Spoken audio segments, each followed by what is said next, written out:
51માં પ્રશ્ન સુધી આપણે પહોંચી ચૂક્યા છીએ. શરૂ કરીએ 51માં પ્રશ્નથી. અંદાજપત્રમાં કુલ આવક કરતાં કુલ ખર્ચ વધારે હોય ત્યારે કયા પ્રકારની ખાધ સર્જાય છે? જ્યારે અંદાજપત્રમાં કુલ આવક કરતાં કુલ ખર્ચ વધારે હોય ત્યારે અંદાજપત્રીય ખાધ, બરાબર, એટલે કે આપણો બી ઓપ્શન, અંદાજપત્રીય ખાધ ગણવામાં આવતી હોય છે, સર્જાતી હોય છે.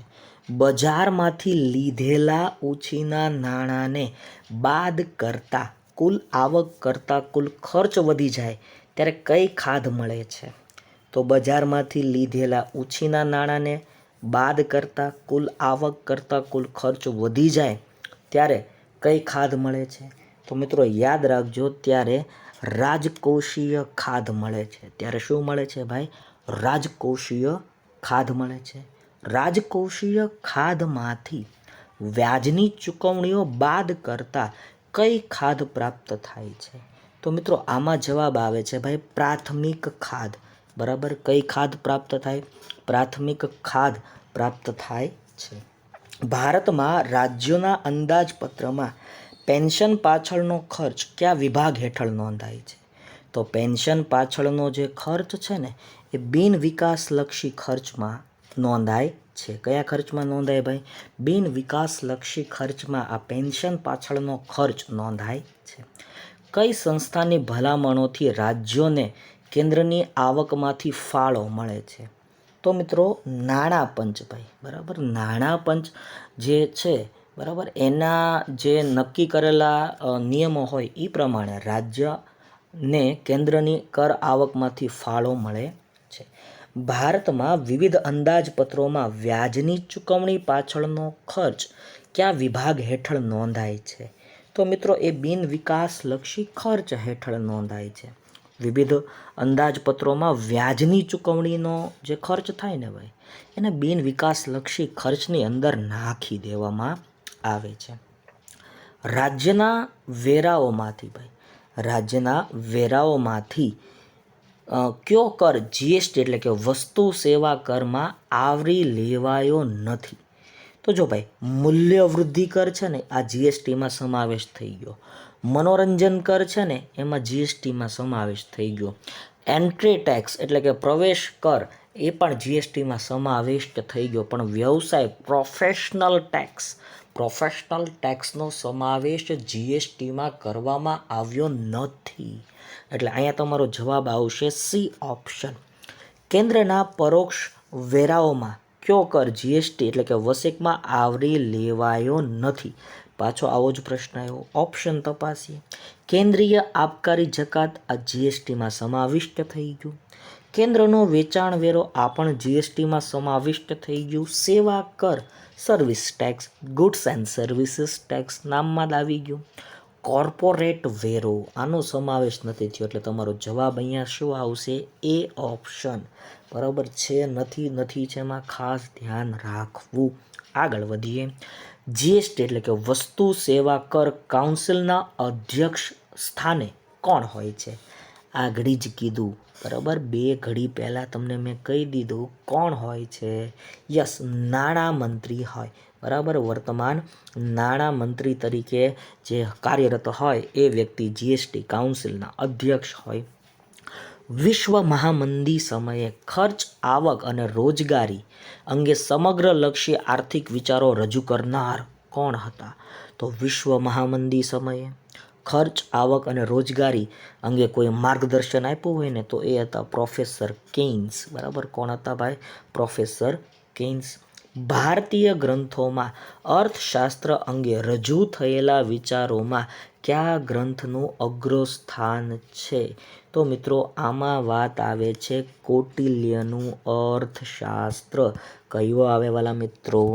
કૌટિલ્યનું અર્થશાસ્ત્ર. મહાન કૌટિલ્યના જ્ઞાનની વાત કરતું પુસ્તક છે ભાઈ. મૈસૂર ખાતેથી જે મળી આવ્યું હતું એની વાત છે. કૌટિલ્યએ રાજ્યની આવકના મુખ્ય કેટલા સ્ત્રોત ગણાવ્યા છે? તો ભાઈ કૌટિલ્ય દ્વારા રાજ્યની આવકના મુખ્ય 7 સ્ત્રોત ગણાવ્યા છે ભાઈ. કેટલા સ્ત્રોત ગણાવેલા છે? 7 સ્ત્રોતને એણે માન્યતા આપી હતી. અનટુ ધી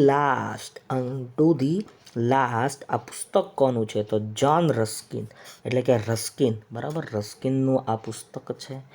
ટ્રસ્ટીશિપ એટલે કે વાલીપણાનો સિદ્ધાંત કોણે રજૂ કર્યો? તો ભાઈ ટ્રસ્ટીશિપનો સિદ્ધાંત આપનાર અર્થશાસ્ત્રીનું નામ, બરાબર, જો કે અર્થશાસ્ત્રી હતા પણ નહીં, પણ છતાંય વાલીપણાનો સિદ્ધાંત ગાંધીજી દ્વારા આપવામાં આવ્યો, પણ એણે ઘણી બધી વસ્તુ તમને સમજાવી. તમે ધોરણ 11ની પાઠ્યપુસ્તકમાં વાલીપણાનો સિદ્ધાંત વ્યવસ્થિત વાંચો એટલે તમને ખ્યાલ આવી જાય ભાઈ, બરાબર. આગળ વધીએ વાલા મિત્રો. શ્રમ પ્રધાન ઉત્પાદન પદ્ધતિના સંદર્ભમાં પંડિત દીનદયાલે કયો સિદ્ધાંત અપનાવવા કહ્યું? તો એણે કીધું હર હાથ કો કામ, એટલે કે દરેક વ્યક્તિને કામ, બરાબર, દરેક વ્યક્તિને કામ. એકાત્મ માનવવાદના પુરુષકર્તા કોણ છે? તો ભાઈ એકાત્મ માનવવાદના પુરુષકર્તા પંડિત દીનદયાલ ઉપાધ્યાયજી છે. માનવ કલ્યાણને લક્ષ્યમાં રાખીને આર્થિક વિચારો રજૂ કરનાર અર્થશાસ્ત્રી કોણ હતા? તો મિત્રો માનવ કલ્યાણને લક્ષ્યમાં રાખીને પોતાના આર્થિક વિચારો રજૂ કરનાર પ્રોફેસર આલ્ફ્રેડ માર્શલ હતા. કયા સમયની મંદીને વિશ્વ મહામંદી તરીકે ઓળખવામાં આવે છે? તો મિત્રો ઈસવીસન 1929-30માં, બરાબર, ઈસવીસન 1929-30માં જે મહામંદી આવી એને વિશ્વ મહામંદી તરીકે ઓળખવામાં આવે છે. પંડિત શ્યામ શાસ્ત્રીને કૌટિલ્યનું અર્થશાસ્ત્ર કયા રાજ્યની લાઇબ્રેરીમાંથી મળ્યું? તો આગળ જ મેં કીધું ભાઈ, બરાબર, આગળ જ મેં તમને વાત કરી દીધી કે ભાઈ એને મૈસૂર, બરાબર, મૈસૂર એટલે હાલ આપણે વાત કરીએ તો ચેન્નાઈ, વર્તમાનમાં ચેન્નાઈ એક્સપ્રેસવાળું ચેન્નાઈ. પંડિત શ્યામ શાસ્ત્રી સારા એવા એક જ્ઞાતા હતા, જાણકાર હતા, એ પુસ્તકો વાંચતા હતા અને મૈસૂરની લાઇબ્રેરીમાં એને ઓરિજિનલી કૌટિલ્યનું અર્થશાસ્ત્ર ગ્રંથ મળ્યો હતો અને એમાં જો કે થોડો ઘણો એડિટિંગ મતલબ કે વ્યવસ્થિત કરીને પછી આપણા સમક્ષ જે મૂકવામાં આવ્યું. કૌટિલ્ય કયા શ્રમને વાસ્તવિક અર્થ કહે છે? તો કૌટિલ્ય કયા શ્રમને વાસ્તવિક અર્થ કહે છે? તો કૌટિલ્ય માને છે કે ભાઈ, બરાબર, કૌટિલ્ય કંઈક આવું માને છે કે કુદરત સર્જિત એ વાસ્તવિક અર્થ છે, બરાબર. કૌટિલ્યએ રાજ્યની આવકને કેટલા સ્ત્રોત દર્શાવ્યા છે? તો રાજ્યની આવકના કેટલા સ્ત્રોત હોવા જોઈએ? આવકના 3 સ્ત્રોત હોવા જોઈએ, આવું કીધું ભાઈ. કૌટિલ્યએ આયાત નિકાસ કરના સંદર્ભમાં, જો આયાત નિકાસ એ વખતે પણ થતી હતી, બરાબર, વસ્તુઓને બહાર મોકલવી, ભારતમાં બનેલી વસ્તુઓને તમે બહાર મોકલો તો એને નિકાસ કહેવાય, વિદેશમાં બનેલી વસ્તુઓને તમે ભારતમાં લાવો તો એને આયાત કહેવાય, બરાબર. એટલે વિદેશમાંની અહીંયા આયાત નિકાસની વાત છે.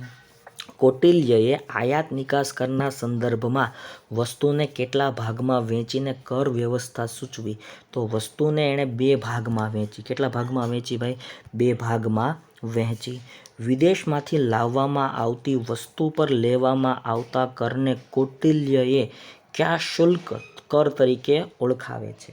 તો ભાઈ વિદેશમાંથી લાવવામાં આવતી વસ્તુ પર લેવામાં આવતા કરને કૌટિલ્ય શું કહેવા માગે છે? તો એને કૌટિલ્ય દ્વારા એક શબ્દ આપવામાં આવ્યો છે, એમાં સાચો જવાબ આવે છે ભાઈ આતિથ્ય, બરાબર, આતિથ્ય કહેવામાં આવે છે. ગાંધીજીના જીવન મંત્ર કયો હતો?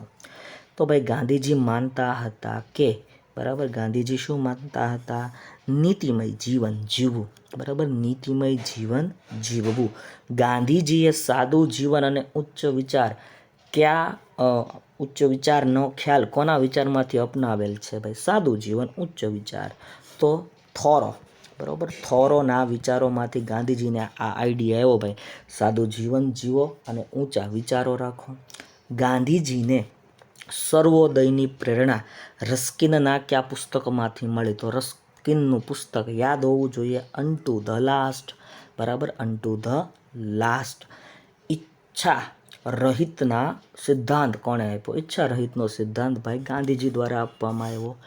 એકાત્મ માનવવાદના પુરુષકર્તા એટલે પંડિત દીનદયાલ ઉપાધ્યાય. પંડિત દીનદયાલ ઉપાધ્યાયે પૂર્ણ રોજગારીને મહત્ત્વ આપવા માટે કયું સૂત્ર આપ્યું છે? हर हाथ को काम, बराबर। हर हाथ को काम, हर खेत में पानी, बराबर। એટલે કે અહીંયા સી ઓપ્શન સાચો જવાબ બને છે। હર હાથ કો કામ, હર ખેત में પાણી, બરાબર। આગળ વધીએ। ત્યારબાદ વાલા મિત્રો આપણી સમક્ષ 80મો પ્રશ્ન આવી ગયો છે। સંયમિત ઉપભોગની નીતિ દ્વારા દેશને આત્મનિર્ભર બનાવવાની હિમાયત કોણે કરી? તો મિત્રો આમાં પંડિત દીનદયાળ ઉપાધ્યાયનો બહુ મોટો ફાળો છે। સંયમિત ઉપભોગની નીતિ દ્વારા દેશને આત્મનિર્ભર બનાવવાની હિમાયત કોણે કરી? પંડિત દીનદયાળ ઉપાધ્યાયે। શ્રમમેવ જયતે યોજના કયા વર્ષમાં શરૂ કરવામાં આવી?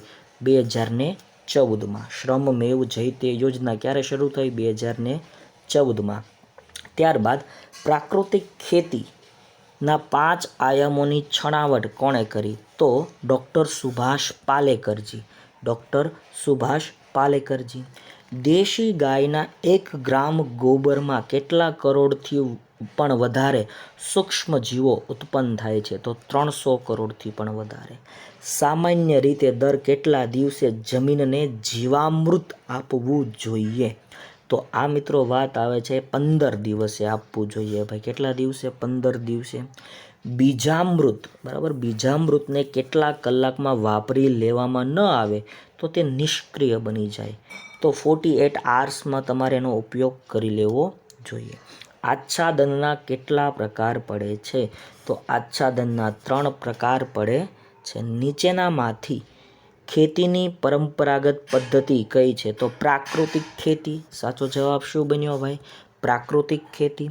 પ્રાકૃતિક ખેતીના આયામો કેટલા છે?